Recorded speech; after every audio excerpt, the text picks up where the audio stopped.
Profitability is elusive for many of the D2C businesses today. As per some industry reports, nearly 98% of D2C businesses find it very difficult to become profitable when they sell through their own website or app. While the e-commerce industry has been in India for nearly 2 decades, however, the industry leaders or the marketplaces are not profitable yet.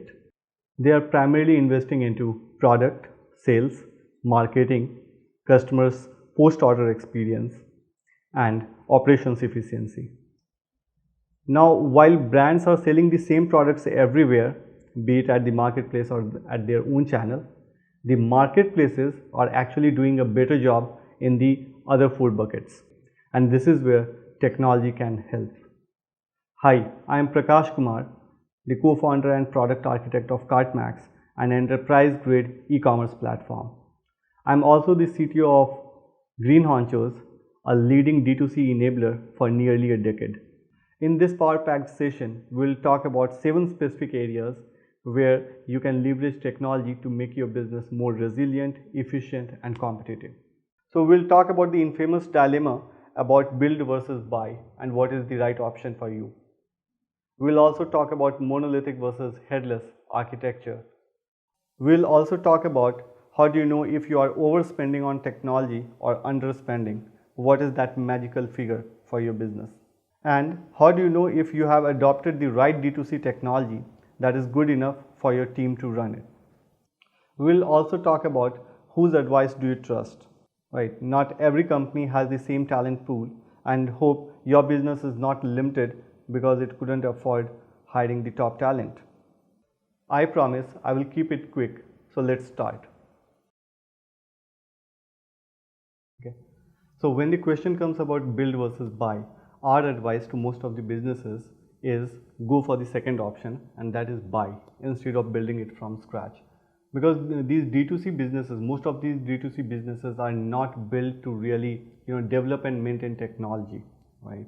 Because once you go into that loop of building the software, then yes, basically it opens a Pandora's box for most of the businesses. So all of it creates a loop where you are on a constant circle in a loop of developing the software. You need to worry about its upkeep and maintenance. You need to battle attrition. You will need to keep your software relevant over the course of years. And the problem is whatever is cutting edge today may become obsolete very soon, within a few years.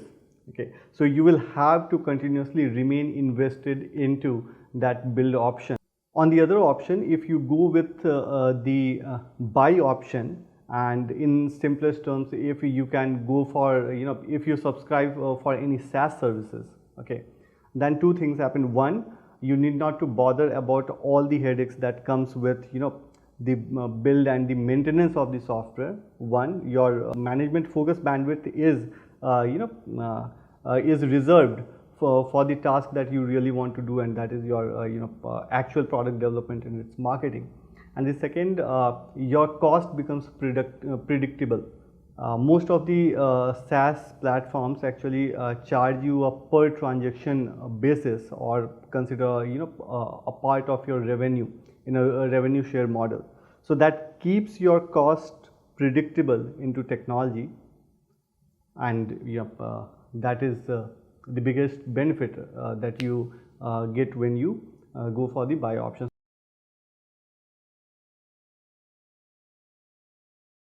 Most of the popular CMSs that you hear out there, the off-the-shelf CMSs likes of Magento, WooCommerce, OpenCart, PrestaShop, etc. These are actually the examples of monolithic piece of software. Why monolithic? Because a single piece of software is taking care of almost every parts of your platform, whether it is your catalog management, or it is your cart and checkout experience, customers my account experience, or your admin panel. Okay, each of it is taken care of by a single piece of software, and it is connected to a single database. Okay, that creates a major problem. In fact, we had experienced it firsthand. In 2018, we were working with one of the large brands in India, and they had like 550 plus stores across India, and they wanted to implement their omni-channel solution. So basically, they wanted to mobilize the inventory across all their stores for their online customers and vice versa. The actual and they were already live with their e-com website, and it was on one of the popular CMSs. The website was just not stable. Okay, they had asked us to help with maintaining that website and just to scale it up for a really bigger marketing campaign. But given the nature of it, that CMS, there were just too many plugins installed there, and there were just too many custom code bases out there, and almost every piece of plugin had access to the entire platform, and they could influence, any plugin could influence any part of the website. It was very complicated.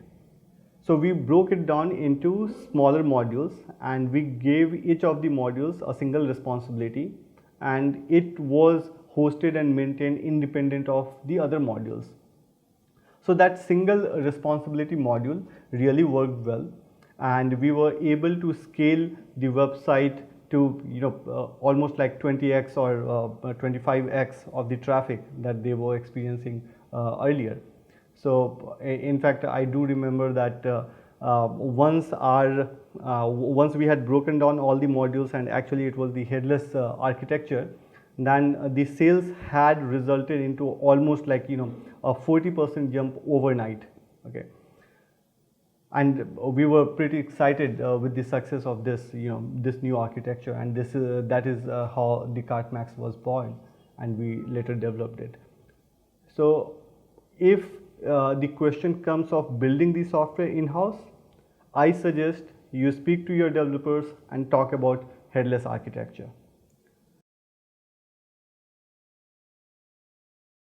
There are so many, every businesses has just so many data points that are being generated every day, every minute, every hour, okay, that you need to ingest, analyze, and basis that form some opinion or take some action.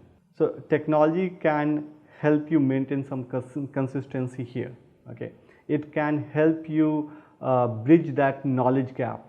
At CartMax, we have developed a virtual assistant that leverages the power of machine learning and artificial intelligence, and which is able to ingest 300 plus data points in your business from across multiple departments and different events, and it is able to analyze it, and then it is able to give you a very coherent picture of how your business is doing. Okay, and the better part is, if you ask it, it can also take some actions. So let's see an example.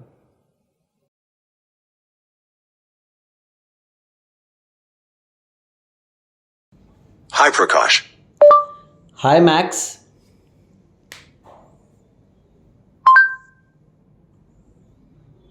Hi Prakash. How do you do? I am doing good. How is the sales going?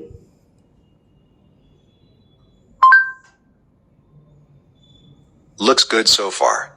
You have received 6,820 orders with total revenue of 6.1 crore in the last 7 days. However, the RTO has increased to 25% in this period, against our average monthly RTO of 18%. Can you figure out a reason for this high RTO?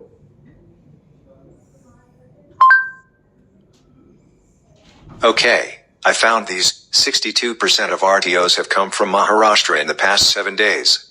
I also see the PIN code serviceability list was not updated in this period.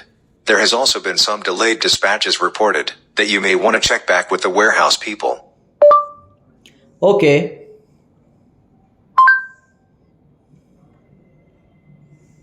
Would you like to ask Vishal, the operations head, to check it with the logistics partners? Yes.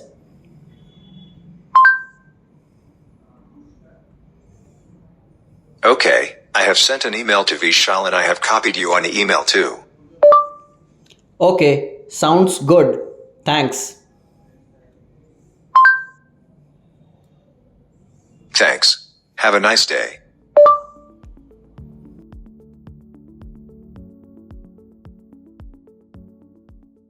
So what resources do you need to maintain your e-commerce website?